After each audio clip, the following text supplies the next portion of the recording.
Hello दोस्तों, कैसे हो आप सभी। आज हम पढ़ने वाले हैं गंगा नदी तंत्र के बारे में। गंगा नदी भारत की सबसे लंबी नदी है। इसकी कुल लंबाई 2525 किलोमीटर है। गंगा नदी दो देशों से गुजरती है, भारत और बांग्लादेश। गंगा नदी भारत के 5 राज्यों से गुजरती है। फर्स्ट है Uttarakhand, second Uttar Pradesh, third Bihar, fourth Jharkhand और पांचवा है पश्चिम बंगाल। गंगा नदी स्वतः स्वच्छ होने वाली नदी है, अर्थात इसमें बैक्टीरियोफेज नामक वायरस पाया जाता है जो हानिकारक बैक्टीरिया को खत्म कर देता है। गंगा नदी को 2008 में राष्ट्रीय नदी घोषित कर दिया गया है। गंगा डॉल्फिन को भारत का राष्ट्रीय जलीय जीव घोषित किया गया है। अब इसे मैप के द्वारा समझते हैं। गंगा नदी का निर्माण देवप्रयाग में भागीरथी और अलकनंदा के मिलने से होता है। इसमें भागीरथी नदी का उद्गम गंगोत्री हिमानी से होता है और अलकनंदा नदी का उद्गम सतोपत हिमानी से होता है। अब हम अलकनंदा नदी की प्रमुख सहायक नदियों के बारे में देखते हैं। तो सबसे पहले जो अलकनंदा नदी है उसकी सहायक नदी है धौली गंगा।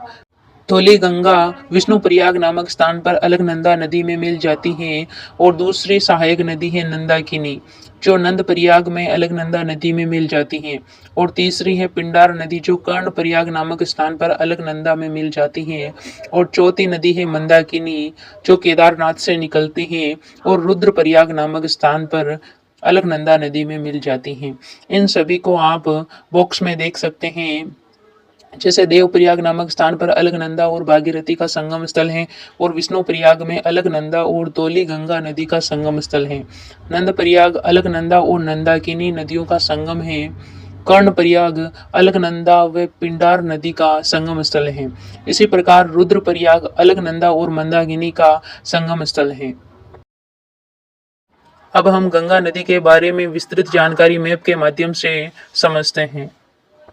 गंगा नदी का उद्गम देवप्रयाग नामक स्थान से होता है और यह सबसे पहले हरिद्वार में मैदान में प्रवेश करती है। गंगा नदी का प्रवाह भारत के 4 राज्यों में है, उत्तराखंड, उत्तर प्रदेश, बिहार और पश्चिम बंगाल में। गंगा नदी अपना जल विसर्जन बंगाल की खाड़ी में करती है तथा इसकी कुल लंबाई 2525 किलोमीटर है। गंगा नदी के किनारे भारत के शहर स्थित हैं जो इस प्रकार हैं। फर्स्ट है हरिद्वार, कनौज, प्रयागराज, गाजीपुर, छपरा, पटना, सोनपुर, कुर्सेला और अंत में यह फरका बैराज में समाहित हो जाती हैं। फरका बांध के बाद गंगा नदी 2 भागों में विभाजित हो जाती है। इसका मुख्य भाग बांग्लादेश में पद्मा तथा दूसरा भाग पश्चिम बंगाल में हुगली के नाम से जाना जाता है।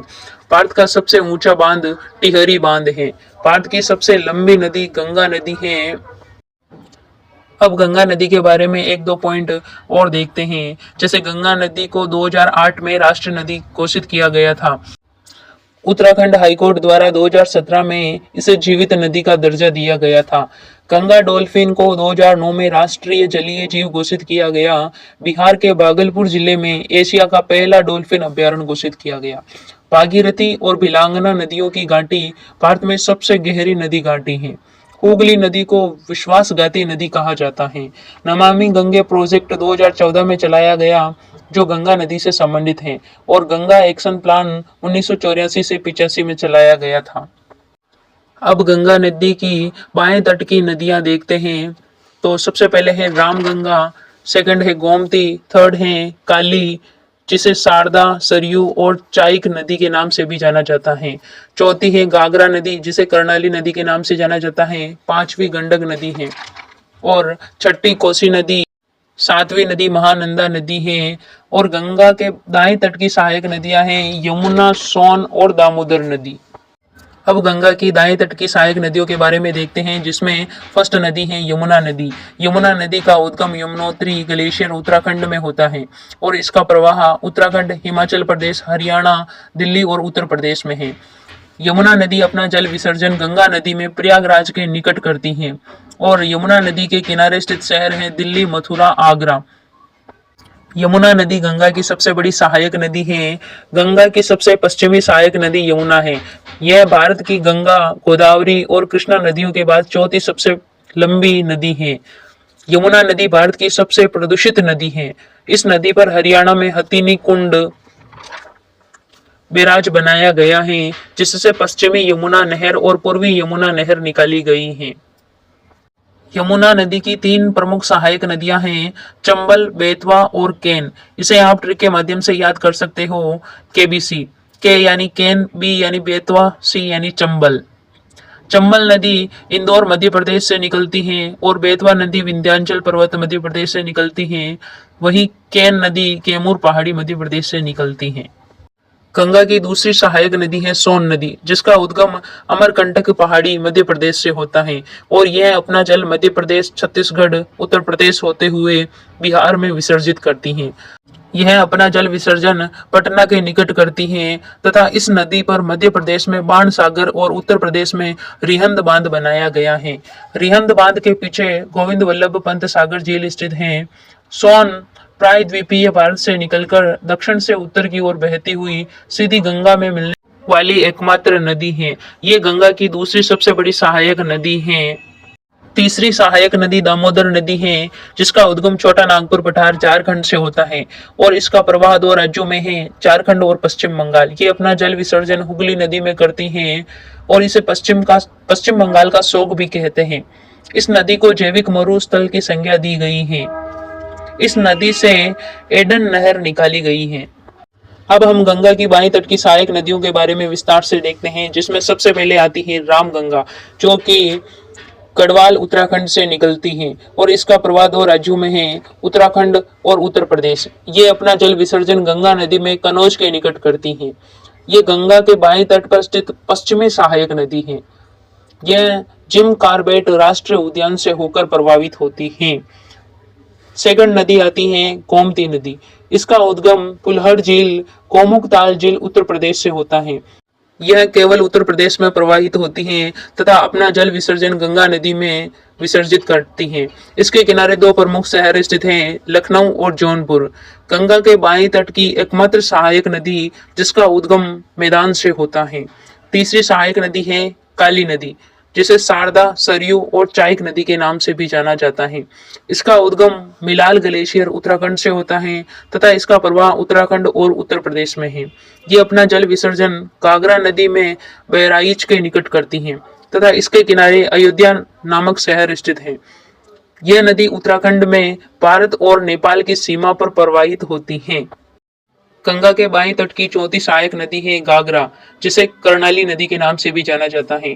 इसका उद्गम मापचा चुंगो ग्लेशियर तिब्बत से होता है तथा इसका प्रवाह उत्तर प्रदेश और बिहार में है। ये अपना जल विसर्जन गंगा नदी में छपरा के निकट करती हैं। इसकी सहायक नदियां हैं तिल्ला, सेती, बेरी और राप्ती। ये नेपाल में सीसापानी नामक स्थान से गहरे गोर्ज का निर्माण करती हैं। इसकी सहायक नदी राप्ती के निकट गोरखपुर स्थित है। गंगा की 5वीं बड़ी सहायक नदी है गंडक, जिसका उद्गम माउंट एवरेस्ट के उत्तर से होता है। इसका प्रवाह बिहार में है तथा ये अपना जल विसर्जन गंगा नदी में सोनपुर के निकट करती हैं। ये त्रिशूल गंगा और काली गंडक नदियों के मिलने से बनती हैं। छठी सहायक नदी है कोसी नदी। इसका उद्गम कोसाईधाम चोटी तिब्बत से होता है तथा इसका प्रवाह बिहार में है। ये अपना जल विसर्जन गंगा नदी में बाकलपुर के निकट करती है तथा इसे उद्गम स्थान पर अरुणा के नाम से जाना जाता है। इसे सप्त कोसी और बिहार का शोक भी कहते हैं। कोसी नदी पर नेपाल में हनुमान बैराज बनाया गया है। 7वीं बड़ी सहायक नदी है महानंदा। इसका उद्गम दार्जिलिंग पहाड़ी पश्चिम बंगाल से होता है तथा इसका प्रवाह पश्चिम बंगाल और बिहार में है। ये अपना जल विसर्जन गंगा नदी में फरका के निकट करती हैं। यह गंगा के बाएं तट की सबसे पूर्वी सहायक नदी है। फरका बांध के बाद गंगा नदी 2 भागों में विभाजित हो जाती है, जिसका जो मुख्य भाग है वो बांग्लादेश में पदवा के नाम से जाना जाता है और वहीं चाइना से जो ब्रह्मपुत्र नदी आती है उसे बांग्लादेश में मेघना नदी के नाम से जाना जाता है और ये मिलकर के सुंदरबन डेल्टा का निर्माण करती है। अब हम डेल्टा के बारे में देखते हैं कि डेल्टा का क्या अभिप्राय है। तो डेल्टा उस भूभाग को कहा जाता है जो नदी द्वारा लाए गए अवसादों के संचयन से निर्मित होता है, विशेषतः नदी के मुहाने पर, जहां वह किसी समुद्र विशेषतः नदी के मुहाने पर जहां वह किसी समुद्र में गिरती हैं, इस भूभाग का आकार साधारणतया त्रिभुज जैसा होता है, उसे डेल्टा कहते हैं। अब गंगा नदी से संबंधित महत्वपूर्ण तथ्य देखते हैं, जिसमें फर्स्ट है अलकनंदा तथा भागीरथी के संगम को क्या कहते हैं? तो गंगा, यानी अलकनंदा और भागीरथी के संगम स्थान से जो नदी निकलती है वह गंगा है। सेकंड पॉइंट है गंगा की पहली सहायक नदी कौन सी है? तो रामगंगा है। और गंगा की आखिरी सहायक नदी कौन सी है? तो महानंदा नदी है। गंगा की सबसे लंबी सहायक नदी यमुना नदी है। गंगा नदी कहाँ से मैदानी क्षेत्र में प्रवेश करती है? तो हरिद्वार से करती है। गंगा नदी के तट पर बसे प्रमुख शहर कौन कौन से हैं? तो प्रयागराज, वाराणसी, कानपुर और पटना है। हुगली नदी के तट पर कौन सा प्रमुख शहर बसा हुआ है? तो कोलकाता है। गंगा और ब्रह्मपुत्र की संयुक्त जलधारा बांग्लादेश में क्या कहलाती है? तो मेघना के नाम से जाना जाता है। बिहार का शोक कौन सी नदी को कहा जाता है? तो कोसी नदी को कहा जाता है। बंगाल का शोक दामोदर नदी को कहा जाता है। गंगा की सहायक नदी जिसका उद्गम स्थल मैदानी भाग में है वो है गोमती नदी। अब हम गंगा नदी से संबंधित पीवाईक्यू देखते हैं। फर्स्ट क्वेश्चन है गंगा नदी निम्नलिखित में से किस राज्य से नहीं गुजरती है? Option A Uttar Pradesh, option B Bihar, option C Paschim Bengal, option D Madhya Pradesh. तो इसमें राइट आंसर हो जाएगा option number D Madhya Pradesh. दूसरा क्वेश्चन है कालिंदी नदी का दूसरा नाम क्या है? Option A Ganga, option B Bhagirathi, option C Yamuna, option D Brahmaputra. तो इसका राइट आंसर हो जाएगा ऑप्शन नंबर सी यमुना नदी। तीसरा प्रश्न है केन नदी निम्नलिखित में से किसकी सहायक नदी है? Option A Ganga, option B Bhagirathi, option C Yamuna, option D Brahmaputra. तो इसका राइट आंसर हो जाएगा ऑप्शन सी यमुना नदी। चौथा प्रश्न है गंगा में मिलने वाली नदी जिसका उद्गम अमरकंटक में है। Option A Son, option B Betwa, option C Yamuna, option D Brahmaputra. तो इसका राइट आंसर हो जाएगा सोन नदी। Option A is right answer. पांचवा प्रश्न है अलकनंदा और धौली गंगा का संगम कहाँ होता है? Option A Vishnuprayag, option B Karnaprayag, option C Rudraprayag, option D Devprayag. तो इसका राइट आंसर हो जाएगा ऑप्शन ए विष्णुप्रयाग। छठा क्वेश्चन है निम्नलिखित में से कौन सी नदी यमुना में नहीं मिलती है? Option A Ken, option B Betwa, option C Son, option D Chambal. तो इसका राइट आंसर हो जाएगा सोन नदी। प्रश्न संख्या 7 अलकनंदा के साथ वह कौन सी नदी है जिसका संगम रुद्रप्रयाग में होता है? Option A Bhagirathi, option B Mandakini, option C Nandakini, option D Dhauli Ganga. तो इसका राइट आंसर हो जाएगा ऑप्शन नंबर बी मंदाकिनी। आठवां प्रश्न है दामोदर नदी निकलती है ऑप्शन ए तिब्बत से, ऑप्शन बी छोटा नागपुर पठार से, ऑप्शन सी नैनीताल से, ऑप्शन डी सतपुड़ा पहाड़ी से। तो इसका राइट आंसर हो जाएगा ऑप्शन नंबर बी छोटा नागपुर का पठार से। प्रश्न नंबर 9 बंगाल का शोक किस नदी को कहा जाता है? Option A Kosi, option B Damodar, option C Son नदी, ऑप्शन डी चंबल नदी। तो इसका राइट आंसर होगा नंबर बी दामोदर नदी। बिहार का शोक किस नदी को कहा जाता है? ऑप्शन ए कोसी नदी, ऑप्शन बी दामोदर नदी, ऑप्शन सी सोन नदी, ऑप्शन डी चंबल नदी। तो इसका राइट आंसर होगा ऑप्शन नंबर ए कोसी नदी को। 11वां प्रश्न है गंगा की सबसे लंबी सहायक नदी कौन सी है? ऑप्शन यमुना नदी, ऑप्शन बी सोन नदी, ऑप्शन सी भागीरथी नदी, ऑप्शन डी दामोदर नदी। तो इसका राइट आंसर होगा ऑप्शन नंबर ए यमुना नदी। प्रश्न नंबर 12 यमुना नदी का अन्य नाम क्या है? ऑप्शन ए कालिंदी नदी, ऑप्शन बी घाघरा नदी, ऑप्शन सी सरयू नदी, ऑप्शन डी गंडक नदी। तो इसका राइट आंसर होगा ऑप्शन नंबर ए कालिंदी नदी। तो आज की इस वीडियो में हमने गंगा नदी तंत्र के बारे में पूरा डिस्कस किया है। तो आपको ये वीडियो कैसा लगा कमेंट में जरूर बताइए और वीडियो अच्छा लगा हो तो लाइक शेयर सब्सक्राइब जरूर करें। Thank you.